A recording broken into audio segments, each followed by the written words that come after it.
అందరికీ నమస్తే. మనం అందరం శివరాత్రిలో ఉన్నాం. శివరాత్రి ఉపవాసాలు జాగరణ ఉన్నాం. మన ముఖ్యమంత్రి నేను 18 గంటలు కష్టపడుతున్నా, ఒక్కరోజు సెలవు తీసుకోలేదు అన్నాడు. ఇవాళ కూడా సెలవు తీసుకోకుండా ఢిల్లీకి పోయిండు. 36th టైం, 36సారి ఢిల్లీకి పోవడం. ఢిల్లీకి ఎందుకు పోయిండు? ప్రధాని మోడీని ఇవాళ ఎందుకు కలిసిండు? ఇక టన్నల్లో 8 మంది ఏమైందో కూడా తెలియని సిచ్యువేషన్. ఒక ప్రభుత్వ ప్రాజెక్టులో 8 మంది కార్మికులు ఒక పెద్ద ప్రమాదం జరిగిపోతే కనీసం అక్కడ కన్నెత్తి కూడా చూడలే రేవంత్ రెడ్డి.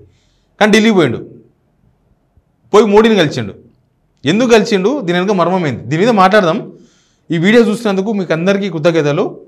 సిగ్నల్ టీవీకి మీ మద్దతు అవసరం. మీరు వీడియో చూస్తున్న వాళ్ళందరూ సబ్స్క్రైబ్ చేసుకోండి. చూస్తున్న వాళ్ళలో 50%, 50% ఇంకా అన్సబ్స్క్రైబ్ ఉన్నారు, అంటే ఇంకా సబ్స్క్రైబ్ చేసుకోలేదు. మీరు సబ్స్క్రైబ్ చేసుకోవడం వల్ల మీకేం నష్టం లేదు. అది మీ ఒక్క సబ్స్క్రైబ్ చేసుకుంటే సిగ్నల్ టీవీకి 1000 ఏనుగుల బలం వస్తుంది. ఇంకా మీకు బలంగా వార్తలు అందించే అవకాశం దొరుకుతుంది. కాబట్టి మీరు సబ్స్క్రైబ్ చేసుకోండి. వీలైతే వీడియోని షేర్ కూడా చేయండి గ్రూపుల్లో. ఇక వార్తలకు పోదాం. రేవంత్ రెడ్డి, సీఎం రేవంత్ రెడ్డి గారు 36సారి అంటున్నారు అందరూ ఢిల్లీ పోయింది. అయితే ఈసారి ఎజెండా ఏమి ఇవ్వకుండా పోయిండు మీడియాకి. ఎప్పుడైనా పోతే ఎప్పుడు ఇచ్చేటివి ఉంటాయి కదా, ఏంది మంత్రివర్గ విస్తరణ, కాంగ్రెస్ పదవులు, పార్టీ పదవులు, ఇక అట్లాంటివి చెప్పిపోతుంటారు. ఈసారి ఏం చెప్పలే.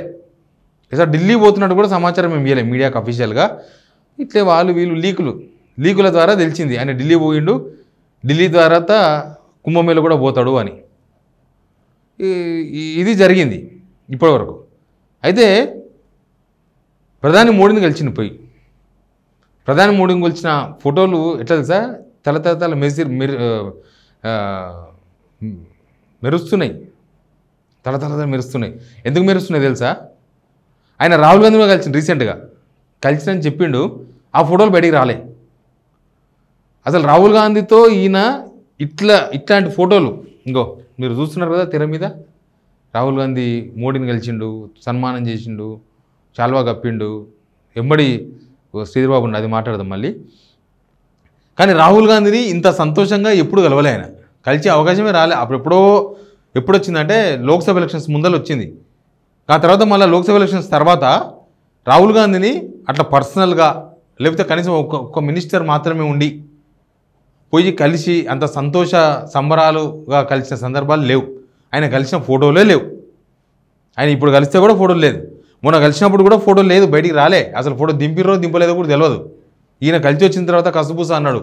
లోపల కలవకపోతే వచ్చి కసుబూస అన్నాడా, లేకపోతే లోపల కలిసి ఏమైనా ఆయన సీరియస్ అయితే వచ్చి కసుబూస అన్నాడు కదా. మంత్రులందరూ నా సీటు గుంజుకోవాలని చూస్తున్నారు, నేను లేస్తే నా సీటు మాయం చేద్దామని చూస్తున్నారు, నా పక్కన కూర్చొని పని చేద్దామని ఎవరికి లేదు అన్నాడు కదా. అంతకన్నా ముందే రాహుల్ గాంధీ కలిసినని చెప్పింది. కాబట్టి అక్కడ ఏం జరిగిందో తెలియదు. ఇక ఎప్పటిలాగానే ఒక ఏమంటారు వేగు, హైకమాండ్కు వేగు, అంటే ఓన్లీ ముఖ్యమంత్రి పోకుండా ఎంబడే ఒక మనిషిని పెట్టడం. బట్టి విక్రమార్క పోతుండే ఎప్పుడైనా. కానీ ఫస్ట్ టైం శ్రీధర్బాబు పోయిండు ఎంబడి. ఈ మధ్య శ్రీధర్బాబు చాలా దగ్గరగా మెలుగుతున్నాడు. ప్రస్తుతం క్యాబినెట్లో సలహాదారుగా వ్యవహరిస్తున్నాడు శ్రీధర్బాబు. రేవంత్ రెడ్డి శ్రీధర్బాబుని తప్ప ఎవరు నమ్ముతలేడు. బహుశా అందుకనే ఈయన మట్టుకపోయిన అంటున్నాడు, బట్టి గిట్టి వద్దు మళ్ళా వాళ్ళు. ఎందుకంటే రేవంత్ రెడ్డికి రాహుల్ గాంధీకి వీళ్ళు ఇచ్చిన రిపోర్ట్స్ మొత్తం రేవంత్ రెడ్డికి తెలిసిపోయింది. కాబట్టి వీళ్ళని టార్గెట్ చేస్తూ చాలా సమావేశాలు అవి పెడతా ఉన్నారు కదా. అందుకే అవన్నీ పక్కన పెట్టి శ్రీధర్బాబుని వెంబడేసుకొని పోయాడు. లోపల ఏం మాట్లాడుకుంటారో గురు, బయటికి మాత్రం ఇవే వస్తాయి ఎప్పుడైనా కామన్. ఆయన పోతున్నా అనగానే ఆయన ఎజెండా ఆయన చెప్పపోయినా చెప్పేయచ్చు, ఇవి తప్ప ఇంకేముండవు అని. అంతకు మించిన ఏముండవు. మూసీ కోసమో లేకపోతే ఆ 4th సిటీ కోసం డబ్బులు కావాలి, వాళ్ళు డబ్బులు ఇస్తే ఈయన కడతాడు, తర్వాత మెట్రోకి డబ్బులు కావాలి, ఇవి చెప్తూ ఉంటాడు. కలిసింది తప్పు కాదు. ఒక ముఖ్యమంత్రి ఒక ప్రధానమంత్రిని కలవడం అనేది కామన్. కానీ సందర్భం ఉంటుంది. ఇది సందర్భమా అని కాంగ్రెస్ వాళ్ళు అనుమానం వ్యక్తం చేస్తున్నారు. ఇప్పుడు ఆ గ్రాడ్యుయేట్ కూడా ఎమ్మెల్సీ ఎలక్షన్ ఉన్నాయి. ఇప్పుడు రేపు గ్రాడ్యుయేట్ కూడా ఎమ్మెల్సీ ఎలక్షన్ పోటీలో ఉన్నది కూడా కాంగ్రెస్ వర్సెస్ బీజేపీ. బీఆర్ఎస్ ఆడ నిలబడలే. ప్రచారం కూడా పోయించింది కదా రేవంత్ రెడ్డి. ఇంతవరకు ఏ ముఖ్యమంత్రి కూడా గ్రాడ్యుయేట్ కోటా ఎమ్మెల్సీ ఎలక్షన్స్ ప్రచారానికి పోలే నాకు తెలిసి. ఉమ్మడి ఆంధ్రప్రదేశ్లో కూడా ఎవరు పోలే. వైఎస్ రాజశేఖర్ పోలే, అంతకుముందు చంద్రబాబు కూడా పోలే, తర్వాత కిరణ్ కుమార్ పోలే, రోషయ్య పోలే, ఎవ్వరు పోలే, తర్వాత కేసీఆర్ పోలే. ఒక గ్రాడ్యుయేట్ కోటా ఎమ్మెల్సీ ఎలక్షన్ కోసం రేవంత్ రెడ్డి ఒక రోజు మొత్తం టైం కేటాయించి 3 మీటింగులు పెట్టి ఎక్కడి నుంచి హెలికాప్టర్ వేసుకొని పోయి సుడిగాలి పర్యటన, వడిగాలి పర్యటన గిరగిర తిరిగి 3 మీటింగులు పెట్టి వచ్చిండు. ఆడి ఎలక్షన్ రేపు. ఇప్పుడు ఈయన మోడీని కలవడం వల్ల దేనికి సంకేతం? మోడీని కలవడం అనేది దేనికి సంకేతం? ఇది ఏమని అర్థం చేసుకోవాలి దీన్ని? చాలా ఉంటాయి రాజకీయాలు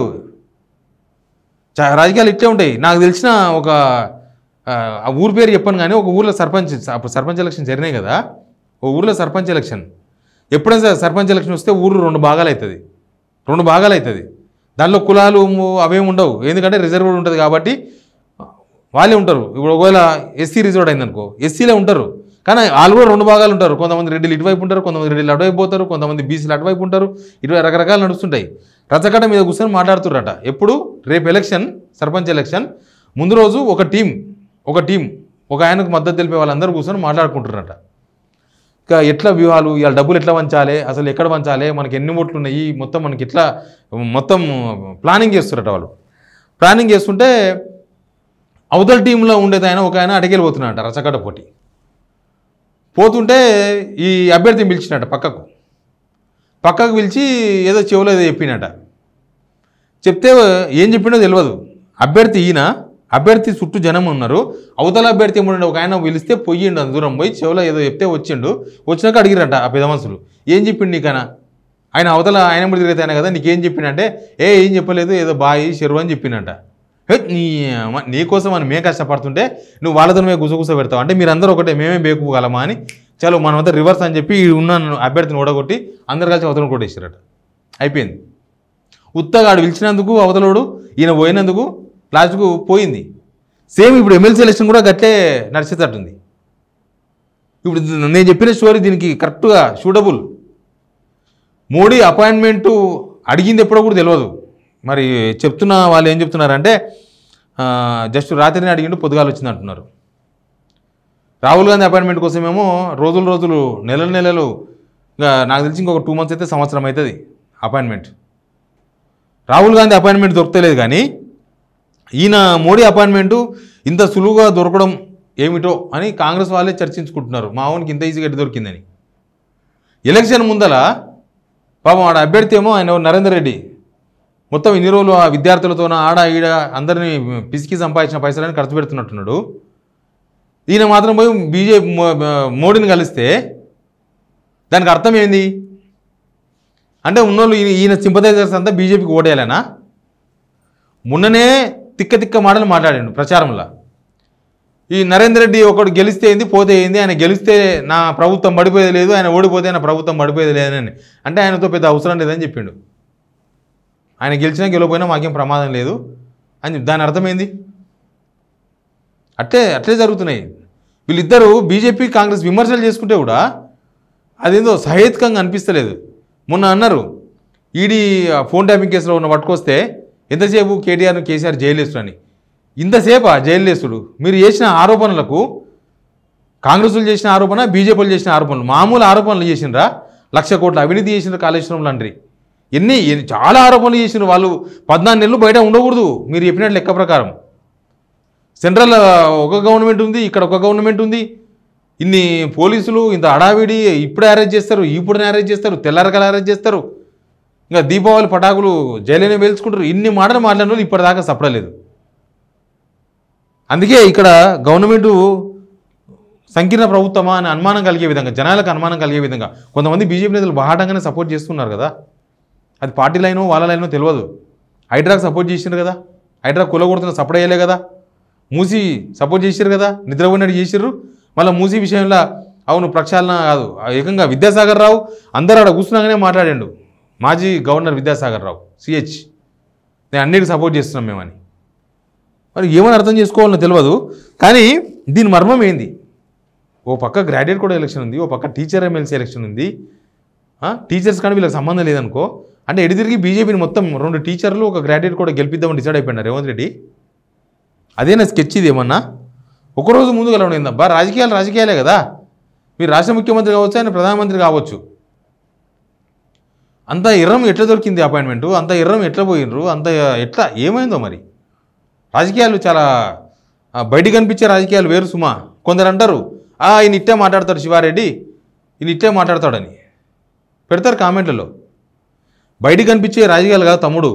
బయటికి కనిపించేయని అవి చూస్తే బయటికి కనిపించేది నిజం అనుకుంటే మీరు మీ ఫేవరెట్ నాయకులు ఎవరుంటారో వాళ్ళు మీరు అర్థం చేసుకోలేరు. తెర వెనుక చాలా తెరల వెనుక జరిగే రాజకీయం చెప్తున్నాను నేను. మీరు అది అర్థం చేసుకుంటే మీరు ఎట్లా మెలగాలనో రాజకీయాల్లో, అవసరమైతే రేపు రాజకీయాలకు ఎట్లా రావాలనో, అవసరమైతే మీరు రాజకీయాలు ఎట్లా లబ్ధి పొందాలనో నేర్చుకుంటారు. లేకపోతే ఉత్తగా అయితే ఊడిగం కొట్టుకుంటుంటారు అందరికీ, లీడర్లకి.